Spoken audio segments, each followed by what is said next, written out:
അസ്സലാമു അലൈക്കും വറഹ്മത്തുള്ളാഹ്. പവിത്രമാക്കപ്പെട്ട റജബ് മാസത്തിലൂടെയാണ് നമ്മൾ കടന്നു പോകുന്നത്. ഈ ഒരു റജബ് മാസം നമ്മിലൂടെ കടന്നു പോകുമ്പോൾ നമുക്കൊരിക്കലും മറക്കാൻ പറ്റാത്ത ഒരു ദിനമുണ്ട്. റജബ് 6. റജബ് 27 ഒരുപാട് പവിത്രതയുണ്ട്. ഇസ്രാ മിഅ്റാജിന്റെ സംഭവങ്ങൾ നടന്നതാണ്. അതുപോലെ റജബ് 6 ഒരു പ്രത്യേകതയുണ്ട്. സുൽത്താനുൽ ഹിന്ദ് ഖാജ മുഈനുദ്ദീൻ അൽ ചിശ്തിയിൽ അജ്മീരി ഖദ്ദസല്ലാഹു സിർറഹുൽ അസീസ് മഹാനവറുകൾ വിട പറഞ്ഞ ദിവസമാണ്. അവിടുത്തെ ആണ്ടിന്റെ ദിവസമാണ് റജബ് 6 എന്നുള്ളത്. അവിടുത്തെ 809 എൻ്റെ ഊഹം ശരിയാണെങ്കിൽ 809 ആണ്ടാണ്, അല്ലെങ്കിൽ 810 ആണ്ടാണ് ഇവിടെ ഇനി ഈ വരുന്ന റജബ് 6 നടക്കാനുള്ളത്.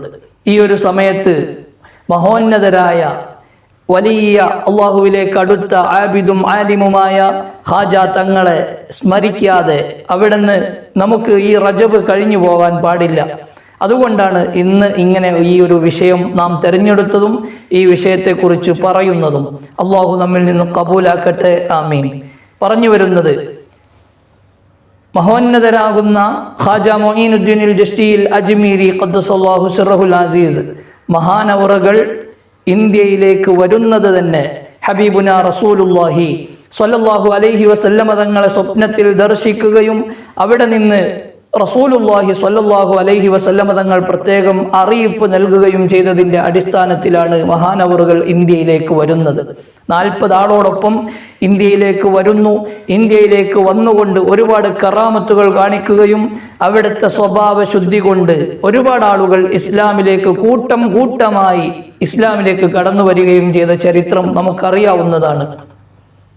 അവിടെ ചെന്നാൽ, അജ്മീറിലേക്ക് ചെന്നാൽ നമുക്ക് ഒരുപാട് കറാമത്തുകൾ നേരിൽ കാണാൻ സാധിക്കും. ഒരുപാട് കറാമത്തുകൾ നമ്മുടെ താരാഘട്ടിലേക്ക് പോകുന്ന സമയത്ത് കാൽനടയായി പോകുന്ന ആളുകളുമുണ്ട്, വാഹനത്തിൽ പോകുന്ന ആളുകളുമുണ്ട്. കാൽനടയായി പോകുന്ന സമയത്ത് കാണാൻ കഴിയുന്ന ഒരു കല്ലാണ്. അവിടെ നിന്ന് ഖാജ തങ്ങൾ ആ മലഞ്ചെരിവിൽ ഇബാദത്തിലായി ജീവിക്കുന്ന സമയത്ത് അവിടെ നിന്ന് മുകളിൽ നിന്ന് ശത്രു പാറക്കല്ല് ഉരുട്ടിയിടുകയും അതിനെ കുതിര വന്ന് തടുത്ത പാടും തടുത്തു നിൽക്കുന്ന ആ രൂപവും നമുക്കവിടെ കാണാൻ കഴിയും. പഴയ ആളുകൾ പറയുന്നതാണ് അത് അങ്ങനെ ഒരു സംഭവമാണ് അതിൻ്റെ പിന്നിലെന്ന്. അതുപോലെ തന്നെ അനാസാഗർ, രാജസ്ഥാനിലെ വറ്റാത്ത തടാകം എന്നറിയപ്പെടുന്ന അനാസാഗർ, ആ അനാസാഗർ തടാകത്തിന്റെ പിന്നിലുമുണ്ട് ഖാജ തങ്ങൾക്ക് ചരിത്രം. ഖാജ തങ്ങൾ ഇബാദത്തിലായി ജീവിക്കുന്ന സമയത്ത് അവിടുത്തെ ആളുകളോട്, അണികളോട് വെള്ളം കൊണ്ടുവരാൻ ആവശ്യപ്പെടുകയും പൃഥ്വിരാജ് രാജാവ് എന്നറിയപ്പെടുന്ന ദുഷ്ടനായ രാജാവ് അവിടുത്തെ അണികളെ, ഖാജ തങ്ങളുടെ അനുയായികളെ തടഞ്ഞു നിർത്തുകയാണ്. അങ്ങനെ ഖാജ തങ്ങളുടെ അടുക്കൽ വന്ന് സങ്കടം പറഞ്ഞപ്പോൾ, നിങ്ങൾ ഒരു കപ്പ് വെള്ളം, ഒരു കൂജയിൽ വെള്ളം നിങ്ങൾ അവിടുന്ന് ശേഖരിക്കുക എന്ന് പറഞ്ഞു. ഒരു കൂജയിൽ വെള്ളം എടുക്കേണ്ട താമസം ആ തടാകം മുഴുവൻ വറ്റി വരളുകയാണ്. അവസാനം ചുരുക്കി പറയട്ടെ, പൃഥ്വിരാജ് രാജാവും അവിടുത്തെ പട്ടാളങ്ങളും ഖാജ തങ്ങളുടെ കാൽക്കൽ വീണുകൊണ്ട് മാപ്പ് പറയുമ്പോൾ ഖാജ തങ്ങൾ അവിടെ നിന്ന് ആ വെള്ളം വീണ്ടും ഒഴിച്ചു കൊടുക്കുകയാണ് അനാസാഗർ തടാകത്തിലേക്ക്. തടാകം പഴയതുപോലെയായി എന്നതാണ് ചരിത്രം. ഇന്നും നമുക്ക് അജ്മീറിൽ പോയാൽ ആ ഒരു കറാമത്ത് കാണാവുന്നതാണ്. ആ ഒരു അനാസാഗർ എന്ന തടാകം നമുക്ക് കാണാവുന്നതാണ്. അതുപോലെ തന്നെ അറിയപ്പെട്ടത് ഗരീബ് നവാസ് എന്നാണ്, പാവങ്ങളുടെ അത്താണി എന്നറിയപ്പെടുന്ന ഖാജ തങ്ങൾ. അന്നും ജീവിതകാലത്തും ഇന്നും ആളുകൾക്ക്, പാവപ്പെട്ടവർക്ക് അത്താണിയാണ്.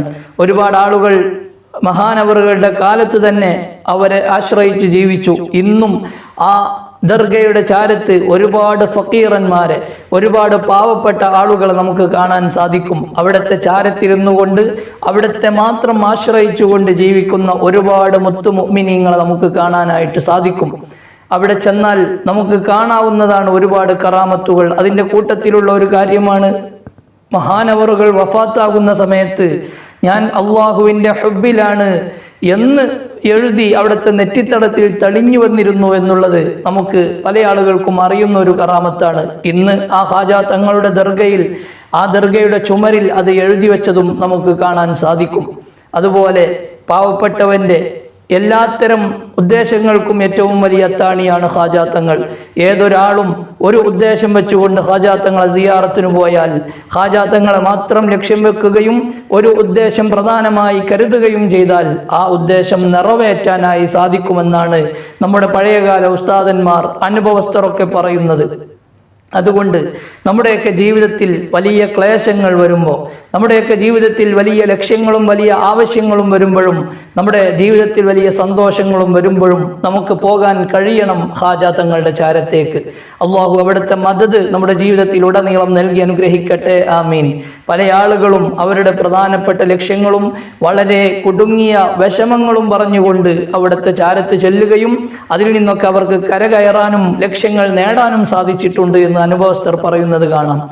ഏതായാലും ഈ ഒരു ദിവസം, ഈ റജബിന്റെ ദിവസത്തിൽ, ഈ റജബ് മാസത്തിൽ മഹാനവറുകളുടെ പേരിൽ ഒരു ഫാത്തിഹ ഓതാതെ നമുക്ക് കഴിഞ്ഞു പോകരുത് എന്നൊരു ലക്ഷ്യമുണ്ട്. അതുകൊണ്ട് നമുക്ക് ചൊല്ലാം, ഒരു ഫാത്തിഹ നമുക്ക് അവിടത്തേക്ക് ഓതാം. إلى حضرة سلطان الهند خواجة معين الدين الجشتي الأجميري قدس الله سره العزيز. الفاتحة. أعوذ بالله من الشيطان الرجيم. بسم الله الرحمن الرحيم. الحمد لله رب العالمين الرحمن الرحيم مالك يوم الدين إياك نعبد وإياك نستعين اهدنا الصراط المستقيم صراط الذين أنعمت عليهم غير المغلوب عليهم ولا الضالين آمين. അള്ളാഹു സുബ്ഹാനഹു വ തആല മഹാനവറുകളുടെ ബറക്കത്ത് കൊണ്ട് നമ്മുടെ ജീവിതത്തിൽ അള്ളാഹു ഖൈറും ബറക്കത്തും സന്തോഷവും ഏറ്റി നൽകട്ടെ. ഒരുപാട് ആളുകൾ പലതരത്തിലുള്ള വിഷമങ്ങൾ അനുഭവിക്കുന്നവർ പ്രത്യേകിച്ച് നമ്മുടെ ശ്രോതാക്കളിലും നമ്മുടെ വേണ്ടപ്പെട്ടവരിലുമുണ്ട്. അള്ളാഹു എല്ലാവരുടെയും വിഷമങ്ങൾ മാറ്റിക്കൊടുക്കട്ടെ.